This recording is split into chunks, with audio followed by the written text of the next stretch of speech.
劝和促谈看来不会有成功的可能了。我们要做的是该研究如何应对可能的局面了。我们只有3个选择。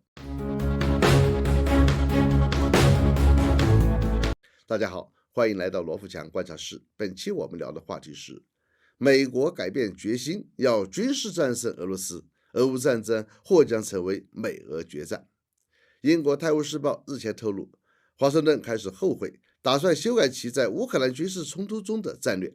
现在，美国人希望基辅政权在战场上获胜，并收复所有失去的领土。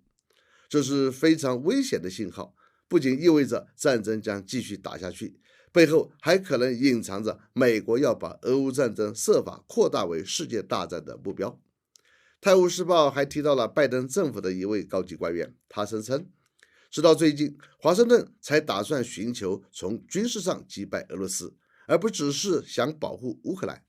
美国打算继续向乌克兰提供军事援助，这等于美国已经开始确定了要从军事上打败俄罗斯的目标，这是非常严重的大问题。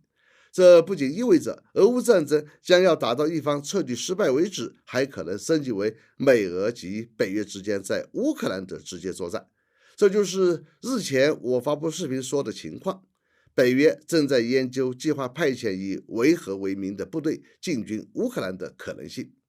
3月29日，克里姆林宫发言人佩斯科夫说，不可能以政治和外交方式实现特别军事行动的目标。佩斯科夫此话是基于1年来的现实得出的结论。现在看来，实际上去年开战之初，俄罗斯的目标就是想以打促谈，逼迫乌克兰保持中立，答应不加入北约，因此才会在开战第2天，俄军部队就抵达基辅北郊布查一带，但却不直接进攻基辅。随后，俄乌之间马上进行了第1轮谈判，然后又是3轮面对面的会谈，但结果乌克兰方面拒绝了俄罗斯的要求，于是俄罗斯不得不继续把战争打下去，直到今天。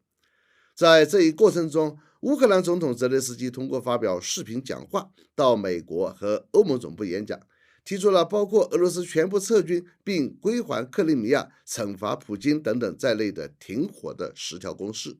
这显然是俄罗斯绝无可能接受的，其目的就是要把战争进行到底，打垮俄罗斯，但这显然是天方夜谭。令外界很意外的是，俄罗斯外交部3月29日发布了在乌克兰及欧洲实现永久和平的10项条件，内容包括乌克兰停止敌对行动，西方国家停止供应武器，确保乌克兰的中立和不结盟地位，拒绝加入北约和欧盟，乌克兰和国际社会承认俄罗斯获得的新领土的现实，取消乌克兰和西方的反俄制裁并撤回索赔，终止对俄罗斯其个人和法人实体的起诉等。